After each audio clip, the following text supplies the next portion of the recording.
Olá, boa tarde. Está no ar o Gazeta News. Sexta-feira, 30 de julho de 2010, júri popular condena a 18 anos e 8 meses de reclusão cada um dos 4 policiais militares acusados de matar o deficiente mental Antônio Carlos Silva Alves em outubro de 2008. Eles também são acusados de formarem um grupo de extermínio com mais 5 PMs que ficou conhecido como Highlanders. O apelido se deve ao fato de as vítimas, depois de mortas, serem decapitadas. O julgamento aconteceu no Fórum de Itapecerica da Serra, na Grande São Paulo.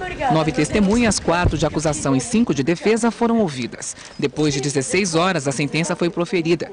O advogado dos réus disse que vai recorrer. Segundo a denúncia, o deficiente mental Antônio Carlos Silva Alves foi confundido pelos acusados com um ladrão. Testemunhas viram quando a vítima foi abordada pelos policiais. A polícia de Minas Gerais concluiu o inquérito do caso Bruno. O ex-goleiro e outras 8 pessoas foram indiciadas. O Ministério Público terá agora 10 dias para analisar o inquérito e oferecer a denúncia à Justiça. O juiz decide então se aceita ou não o pedido. O inquérito da polícia tem 8 volumes e 1.600 páginas. De acordo com as investigações, apesar do corpo de Elísia Samúdio não ter sido encontrado, há provas periciais que confirmam a participação de Bruno e dos outros envolvidos no crime. O exemplo mais evidente é o sangue de Elisa no carro do ex-goleiro. De acordo com o inquérito, Bruno estava no sítio dele em Esmeraldas no dia em que Elisa teria sido morta. O primo dele, Sérgio Rosa Salles, ficou responsável por vigiar Elisa e mantê-la isolada em um dos quartos. Luiz Henrique Romão, o Macarrão, foi quem teria levado Elisa do Rio de Janeiro a Belo Horizonte e ao sítio do goleiro em Esmeraldas. A ex-mulher do jogador, Daiane Souza, teria mandado esconder o bebê. Fernanda Castro, ex-amante de Bruno, cuidou da criança durante a viagem do Rio a Belo Horizonte, no motel em Contagem e no sítio em Esmeraldas. Já o ex-policial Marcos Aparecido dos Santos, o Bola, teria executado Elisa. O indiciamento dele foi diferente dos demais: homicídio, formação de quadrilha e ocultação de cadáver. Todos os outros, incluindo Bruno, foram indiciados pelos crimes de homicídio, sequestro, cárcere privado, ocultação de cadáver, formação de quadrilha e corrupção de menores. 3 funcionários do sítio de Bruno completam a lista: o Emerson de Souza, o Coxinha, Elenilson Vitor da Silva e Flávio Caetano de Araújo. Se forem condenados por todos os crimes, os envolvidos podem pegar de 18 a 51 anos de prisão. O tempo em São Paulo começa a mudar no domingo com a passagem de uma nova frente fria pela capital. É bom o paulistano se preparar, a semana que vem promete ser bastante instável. Amanhã, uma massa de ar seco ainda predomina e deixa o tempo firme com sol em São Paulo. Faz calor de 29 graus à tarde e a umidade do ar não vai passar dos 30%, o que caracteriza estado de atenção. No fim de tarde e à noite, venta bastante por causa da aproximação da frente fria. No domingo, a frente fria avança pela capital. O sol aparece entre muitas nuvens pela manhã. A partir da tarde, são previstas pancadas de chuva. Há risco de temporal. A frente fria começa a se afastar na segunda-feira, mas o tempo segue chuvoso com queda de temperatura. Os termômetros não vão passar dos 19 graus. Na terça, a nebulosidade é grande, chove a qualquer hora. Este é o último fim de semana do ano para visitar o Memorial do Imigrante na zona leste de São Paulo. O museu que conta a história da imigração no estado será fechado na segunda-feira para obras de restauro. A reforma vai custar R$5.200.000 e deve durar 12 meses. Além de mudanças na fachada e nos telhados, o memorial será adaptado para receber deficientes físicos e terá um novo auditório. Empinar pipa é brincadeira de criança? Para os pequenos de um acampamento de refugiados na faixa de Gaza, soltar pipa é coisa séria e o que eles querem mesmo é entrar para o livro dos recordes. Mais de 6.000 crianças palestinas se reuniram em uma praia da faixa de Gaza para soltar o maior número de pipas simultaneamente e quebrar a própria marca do ano passado de quase 4.000 pipas.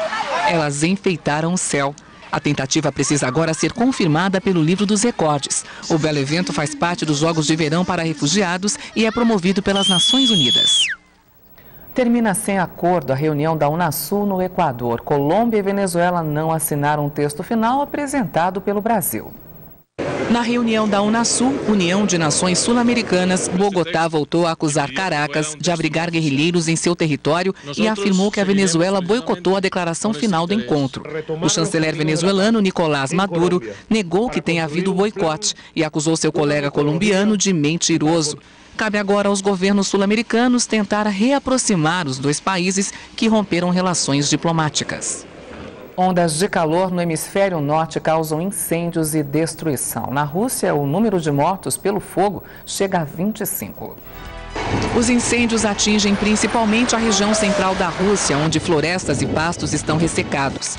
Incêndios sem controle já mataram ao menos 25 pessoas e milhares tiveram as casas destruídas.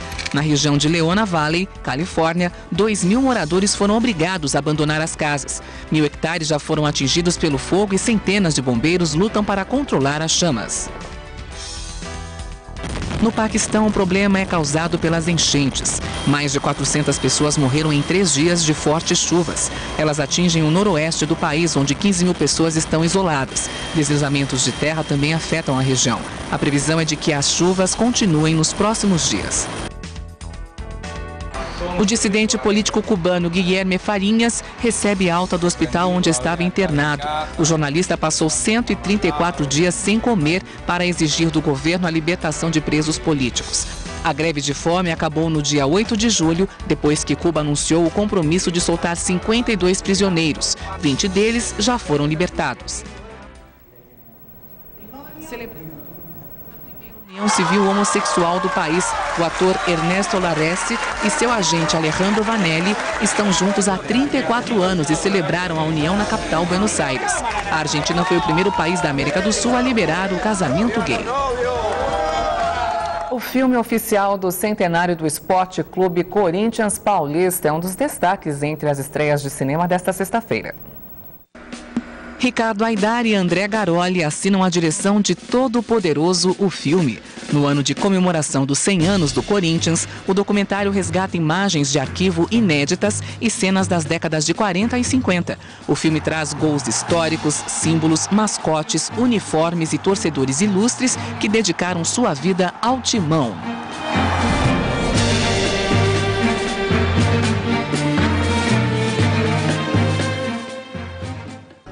No longa-metragem Salt, de Philip Noyce, Angelina Jolie é uma agente da Central de Inteligência Norte-Americana, a CIA. Tudo o que ela quer é servir e honrar seu país e tem a oportunidade de colocar seu objetivo em prática quando um desertor russo a acusa de ser uma espiã.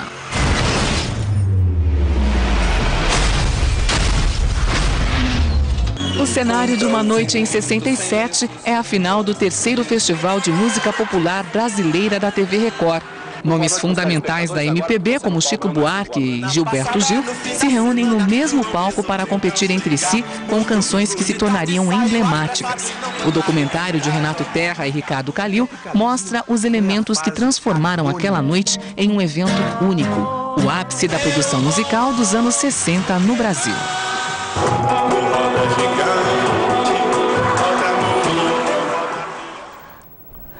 A paixão pela música e pela pintura fez a cantora Ana Carolina levar ao palco do Citibank Hall de São Paulo o espetáculo Ensaio de Cores. Logo na entrada da casa, o público pode ver e comprar 26 telas pintadas por ela, que há cerca de 8 anos se dedica às tintas. Ana Carolina se apresenta aos paulistanos de hoje até segunda-feira num show extra. Os ingressos custam de R$ 160 a R$ 600. O Gazeta News termina ao som de Ana Carolina. Tenha um excelente fim de tarde. E quando fiz o que esqueço, eu não esqueci nada. E cada vez que eu fujo, eu me aproximo mais. E te perder de vista assim